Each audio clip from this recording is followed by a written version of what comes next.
last name, I guess. No last name. Got it. And let me mute my other phone, actually. Yeah, because you know you got two phones. One for the plug. What the other one for? Oh, you can't say that. I You in a know. relationship now, ain't you? Huh? Are you in a relationship now with the guy? I am. Yeah. Ooh. It's going really well. All Yeah. right. So far, so good. Could all be over tomorrow, but so far, so good. Hey, at least you're aware of the reality of that. Uh-huh. All right, welcome to Something Positive for Positive People. I'm Courtney Brain. Something Positive for Positive People is a 501c3 nonprofit organization that connects people who are struggling with herpes stigma to mental health resources. I am Courtney Brain, and did I say I'm Courtney Brain? Did I already say that? Damn, I'm tripping. I just woke up. I took a nap before our Did podcast. you? It's been a really, really long day. So I woke up at my Pacific time, 5 a.m. Didn't mean to. I tried to go back to sleep. I think I just kind of laid there till 6. Got up, made my oatmeal, and went to the gym, worked out, came back. And when I got home, I was planning to have a call with one of my board members, but Planned Parenthood had called me, and I reached out to Planned Parenthood in 3 different ways. I DM'd them, I called them and left a voicemail, and I sent an email through something, and someone called me like the next day. So they asked me about, why I reached out, and I originally just wanted to interview someone from there here in Portland, but since they called, I was like, yeah, let's work together, and I started presenting all these ideas. So I was on the phone with them for about 45 minutes, and we just chatted about what something positive for positive people is, what's happened so far. And it's the one here in Portland. It's not like the national one. It's not the one back home. And Gotta start somewhere. oh yeah, for sure. But yeah, they were very interested in what I had to say. So we'll see what comes of that, because it's, yeah, like I'm kind of establishing roots here in Portland, and that would be a great organization to work with, especially given what it is that I'm doing. And then right after Yeah, no that, kidding. I had to talk to a board member about things. And I think a lot of my day has been like connecting with my board members, because I now need my board members to be more involved than I've had them be in the past. So, we're just kind of like, I don't want to say cleaning house, but just making sure that there's no internalized stigma within the board that, like you and I talked about before, like me in relationships, not being able to really talk about what my day really looks like as far as what I do for positive people with the family members and friends of partners who their family don't know that they have herpes. It's kind of like the same thing with my board. Some members have herpes, some members don't. And for the ones who do, there may be an issue with stigma if someone finds out. So I tried to take this shift into focusing more on mental health, more on STIs rather than just herpes, so that it created like a smoke screen for connecting people to serving on this board or being a part of this organization and having herpes. So yeah, Okay. that's Smart. been what the days looked like. So yeah, I want to get back to what we do and what this is like. While it's less broad to only speak to serving people with herpes, like that's exactly who we serve. Like everyone who's been through therapy has herpes. Everyone who's been on the podcast, for the most part, outside of the professionals in STD prevention and some of the mental health people I've had come on and share about like things in relation to relationships and authors. Like outside of that, everybody on here has herpes. So I'm done trying to hide it, and I get to be louder about it if I have the support of my board. And yeah, just moving to Portland was something that helped me disconnect from anything that would have held me back from being able to be myself and be loud about what it is that I do and be proud about it. Well, I could see why that would cause some issues and some growing pains is that stigma holding other people back who want to be involved but don't necessarily want to be associated almost is I could see why that would be so something that you need to work through. But you still have national or worldwide reach, right? You're not just solely focusing on growing it in Portland. Right. So the whole thing about just being in Portland is more so to create like this space for myself to where I can continue to have that global reach. Like I tell people I moved here to run my nonprofit because it was just the easy thing to say to the people around me, but I moved here for me. Like Yeah. I like being here. I like who I get to be here, like not having to save face. I mean, for where you are, like you're familiar with this kind of living, being in a conservative space that you live in. Very similar to where I lived in St. Louis. It was just like I am in a very like a weird. It's a weird space between like the expectations of me having been someone from St. Louis living in St. Louis, and then on top of being all of the compounding identities and traumas, even that come together to mold up my existence. Not really feeling like I fit in there, so why not go somewhere where nobody fits in, therefore everybody fits in, and Portland just being weird, I gravitated towards it. So yeah, this is home now. Wow. Well, I'm proud of you. That's all I can say. Thank you, I appreciate that. But I'll miss you. I'll miss you being here. Oh, and yoga. I guess we could do a Zoom yoga. Oh yeah. So I teach classes on Wednesday and Thursday now at what would be your 8 p.m. Central Time. So anybody who's listening and wants to take a yoga class, it's $5. It's 30 minutes and it's virtual. And for the month of January, it's going to be Wednesday and Thursday. If you're listening to this beyond that, check in with me because I'm going to still teach these yoga classes. It's just a matter of what days and times I'll be doing that. All right, so enough about me. We got to go into your experience. So you completed 12 sessions of therapy with one of the Something Positive for Positive People therapists that we work with. And I'm curious, before I ask any specific questions, what was your experience like? Just whatever it is that you want to share. It was great. And it was really what I needed at the time. And she really gave me the tools that I needed to navigate a new diagnosis, and yeah, I mean, I can't thank you enough for connecting me with her because I think it would have been challenging to find somebody, who can really,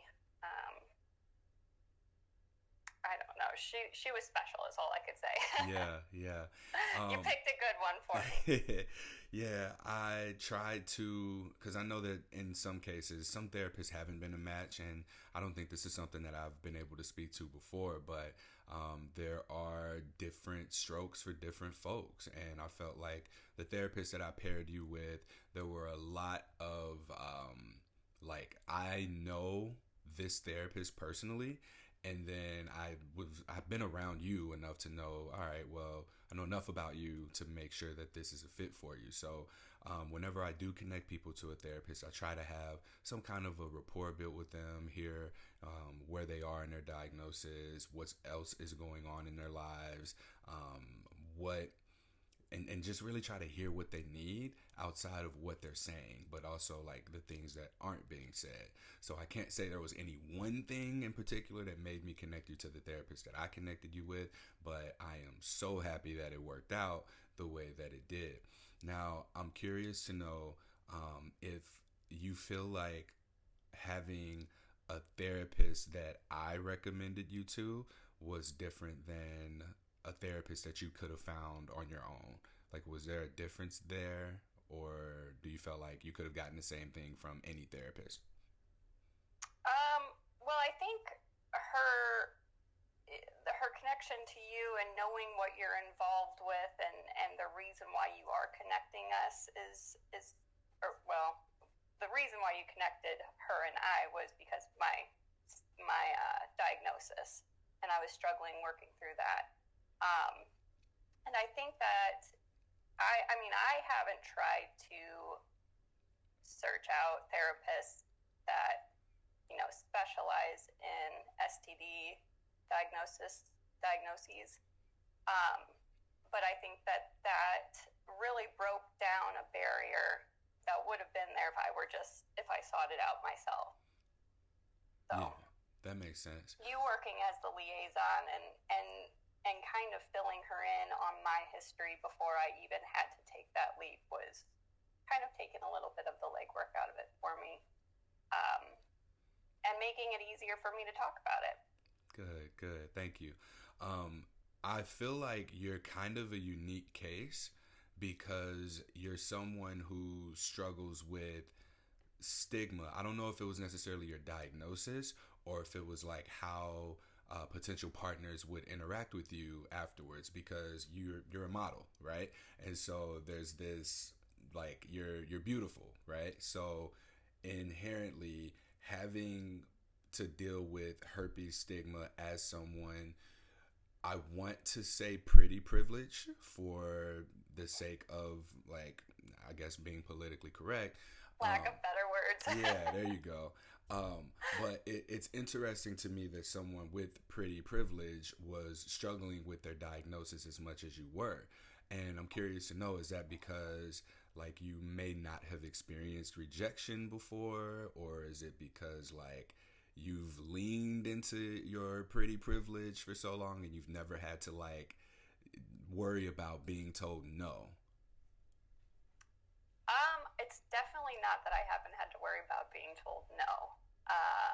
In fact, I would tend to gravitate towards the people who would tell me no, I think, which is a whole nother issue. But no, I think,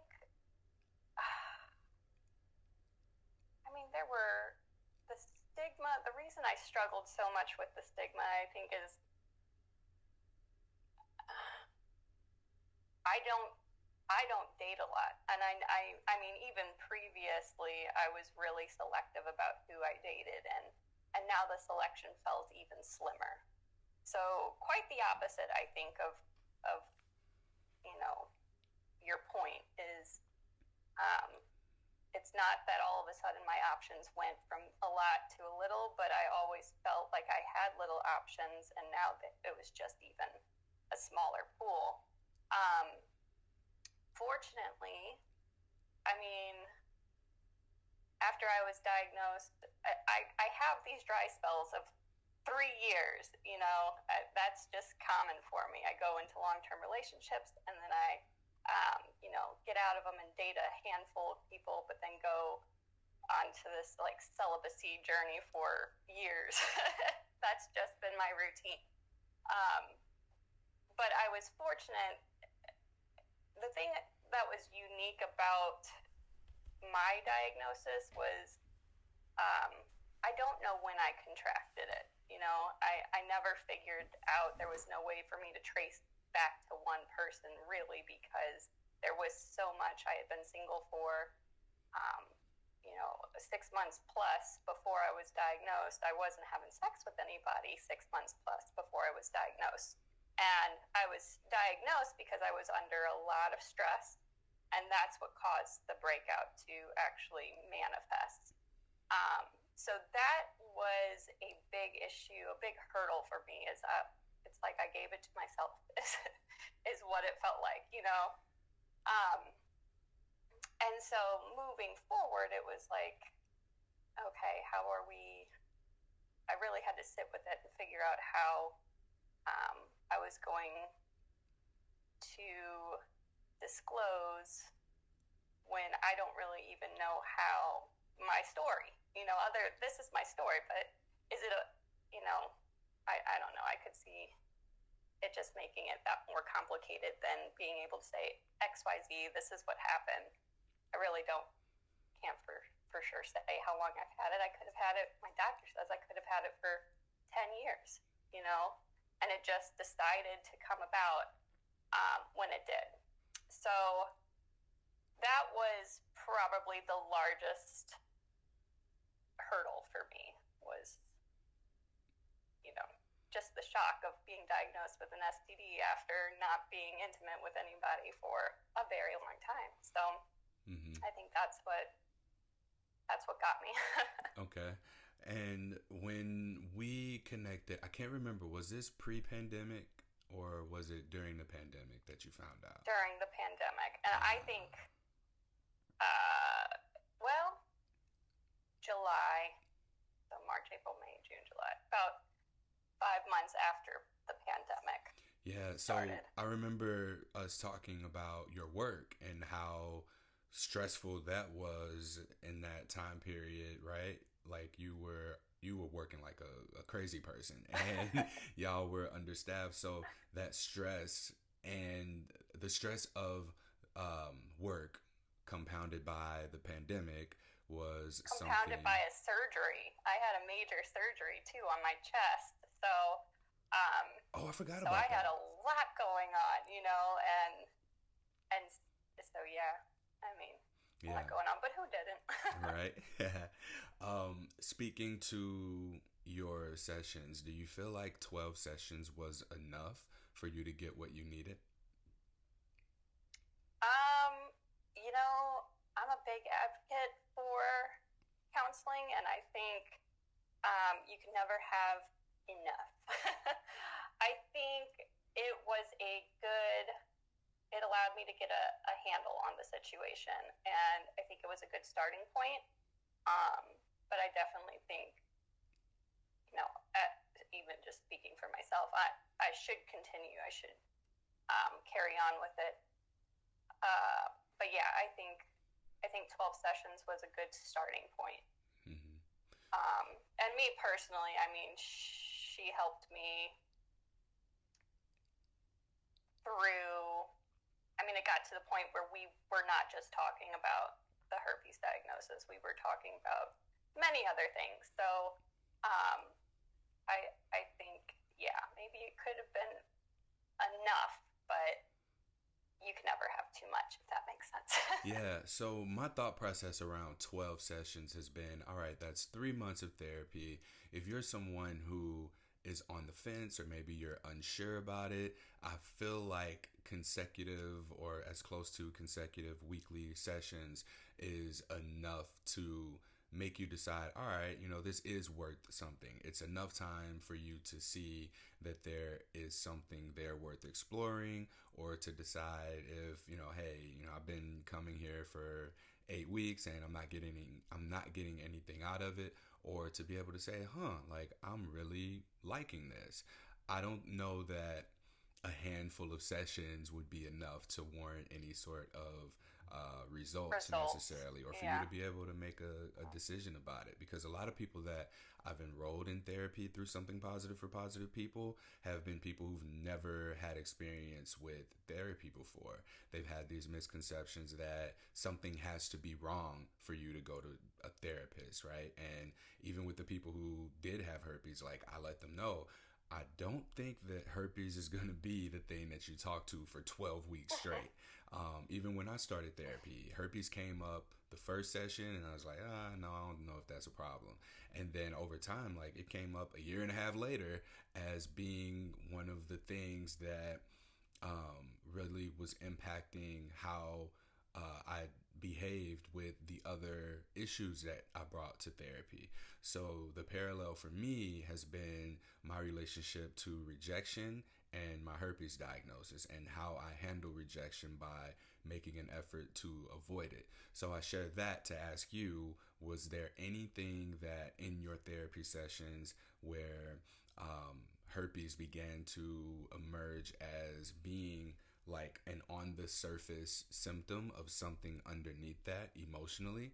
Like what feelings did having herpes bring out for you throughout your therapy sessions, if any? And you can feel free to be like none. Well, I think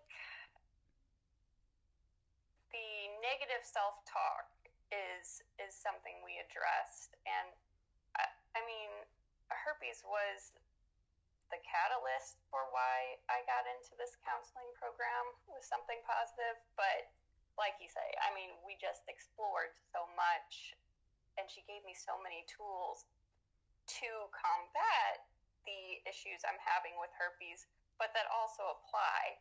to other areas in life. So the negative self-talk and trying to catch, um, you know, when you are having negative thoughts, like catch them, recognize it, correct it. You know, I think it started with herpes, but there were many things that she was able to help me work through that, you know, not only applied to working through that stigma, but also you can use in any situation. Yeah, yeah. That What do makes you sense. what do you feel about the process? So it's a very loose process. It's like you tell me you want to be in therapy. All right, cool. I've been a therapist, and I send an email connecting you to. Right now, I know that that's not like a sustainable thing, but because it's just me and there's so few people right now who are enrolling in therapy, I'd like to know what your experience was with the ease of access and connecting to the therapist. Couldn't be easier. Uh, you made it so easy. I mean, you connected us. You did it all, and really, I mean, once you did that, she sent me some paperwork, and then I was in her office. It could not have been easier. I didn't have to research. I didn't have to. She gave, called me, introduced herself, asked if we would be meeting in person or on Zoom and things like that, and it was just it. You really streamlined it. Thank But you. you're right. I don't think it would be sustainable the larger you grow, just having one man. Sending Venmos through just sending Venmos. Exactly. Oh. Now, as far as like the communication with the therapist, because I guess like working with me, I really don't do much. Like you reach out, I connect you, and then I'm kind of out of the equation because I have to be. There's the trust factor. So you trust Courtney to confide in and share whatever intimate parts of your life in relation to dating, relationships, herpes, and that trust has to now be extended to a complete stranger. Did you find that it was easy for you to open up and begin the process of sharing your challenges with this person? I did. And again, I think it has a lot to do with you being the liaison, and kind of laying the groundwork of, letting her know why it is I'm seeking counseling and why it is I need help. Yeah, I think it was easy because you made it easy, you know. Mm-hmm. Did you have any conversations? You said the negative self-talk was what came up around your herpes diagnosis. Was there anything about disclosure? Was there anything about just like navigating your status at all? Like, I'm curious to know, when it came to herpes, what came up in your sessions? Yeah, disclosure was the main thing I wanted to work on with her, because other than close family, you're kind of the first one I disclosed to, um, and and you know you're really open about it, so it was easy to disclose to someone who has disclosed. So that was one of, when I walked into her office, that's like, I was like, this is what I need to know. These are the tools that I want. And she helped me write a script. I have it in my phone under notes in case I need to. Please don't make me read it. but, um, but yeah, I mean, it just, she really helped me write the script, practice the script, come up with possible objections or rejections, and work through that. And that was, probably the most valuable thing I got from the counseling sessions was going through disclosure. And not, I mean, I've been fortunate that I haven't faced a lot of rejection or adversity with this yet, because I jumped somehow, some way into a full-blown relationship shortly after being diagnosed. And I was in counseling at the time. So I was manned with the tools that I needed to be able to confidently go into this relationship and embrace it. But I can't say that there weren't times in starting that relationship that I wasn't like, oh gosh, like, did he really get that conversation that we had? Like, does he really understand this? The doubt and the thought to have to revisit it. And if I had a breakout, how I would have to go back and really make sure, do you understand? Like, this is where we're at. This is what's going on. And she helped me a lot with that. So, knock on wood, I've been really fortunate, but it was a big concern. I feel like I'm recalling some negative self-talk around the time of this relationship, or I don't know if it was just like you had lowered you didn't want to be excited, it seemed like, about the possibility of this relationship. Can you speak to like the early on interactions with this person? Are you comfortable with that? Yeah. I mean, yeah, looking back, and I think I've had this tendency prior to herpes, where I just kind of set my expectations low and hope for the best, but really try to be reasonable about it. And so I will downplay any kind of excitement because I'm always looking over my shoulder. That's just kind of how I've always been. And the herpes diagnosis impacted me in that it was, brought to the forefront a little bit more than usual. I wasn't as confident as I would have been. I wasn't as confident in how sustainable a relationship might be because I'm worried about an outbreak, and once we have to cross that bridge again, maybe it was the excitement at the beginning of the relationship and that disclosure didn't really resonate, and do they really know is the thought patterns that I was having that was holding me back. And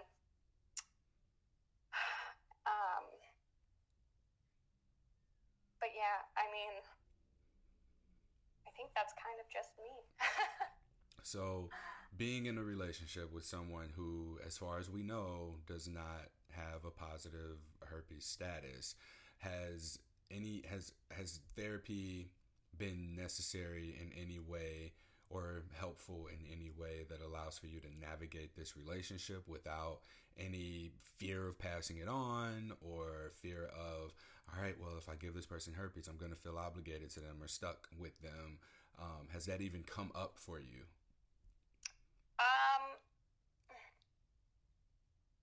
Well, I mean, when I disclosed, he was like, oh, okay. So, I mean, I asked him if he knew like what cold sores were. I mean, it's HSV. He's like, oh yeah, I get cold sores. I was like, okay, well that's what it is. So I think that the fact that I mean, I doubt he knows whether it's HSV1 or HSV2 that he has, but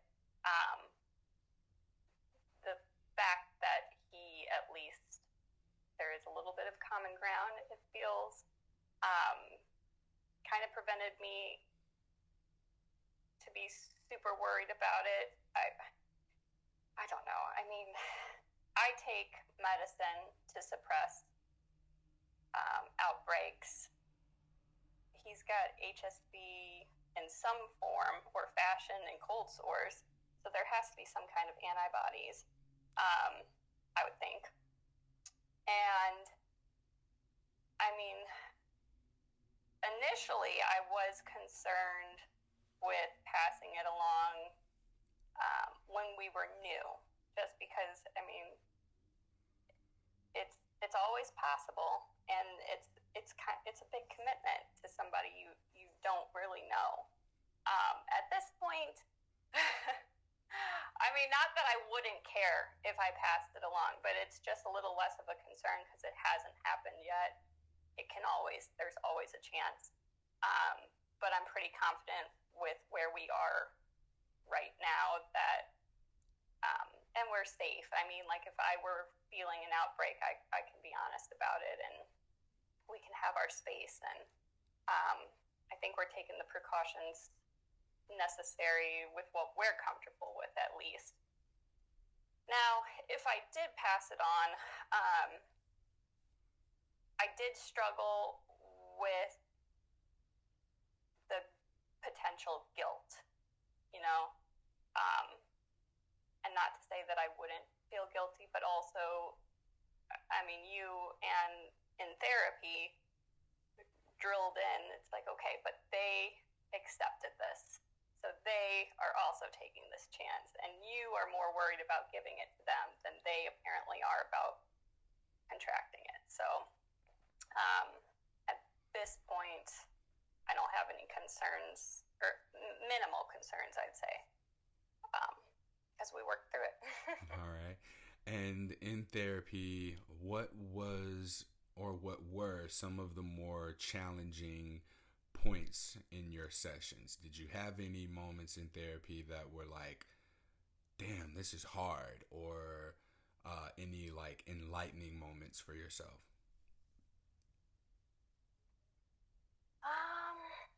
Probably.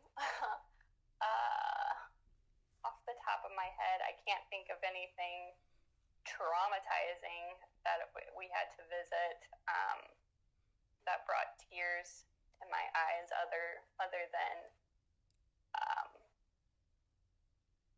just working through the disclosure and the possible outcomes. But she kept it really lighthearted and really honest with me. So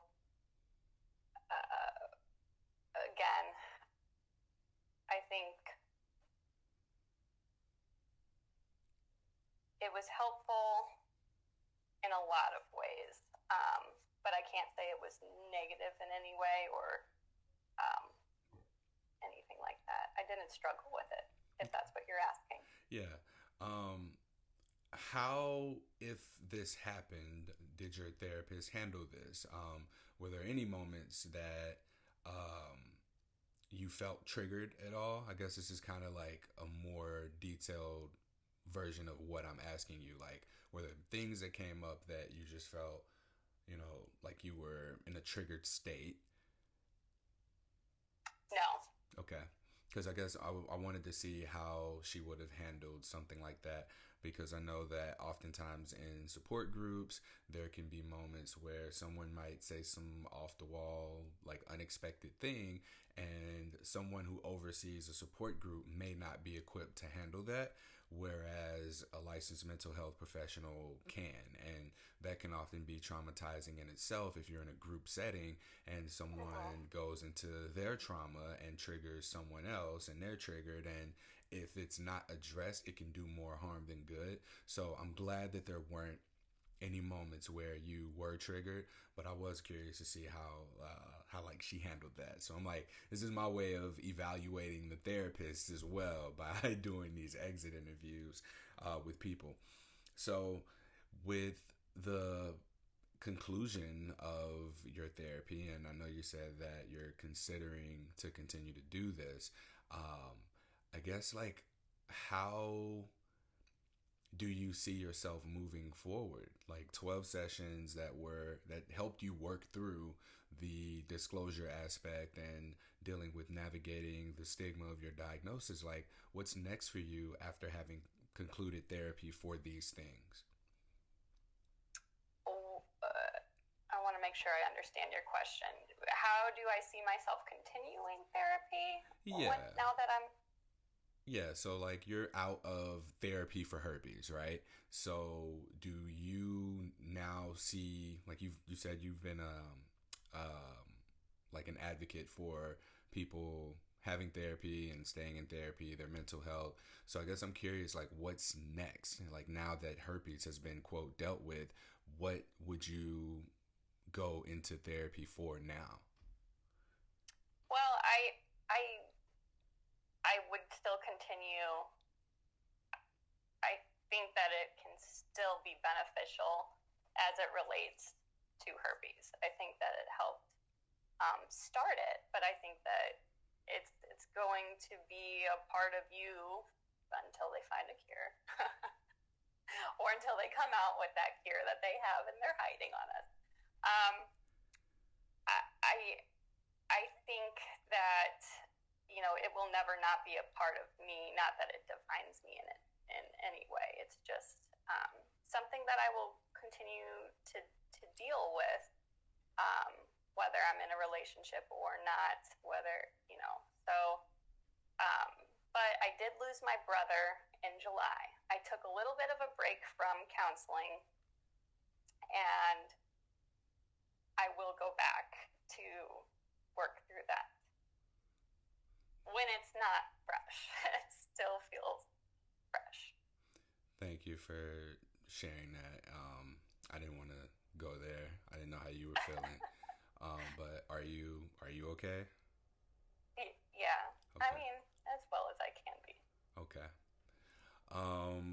As someone who's completed the 12 sessions, I guess I'm curious to know how can this be better?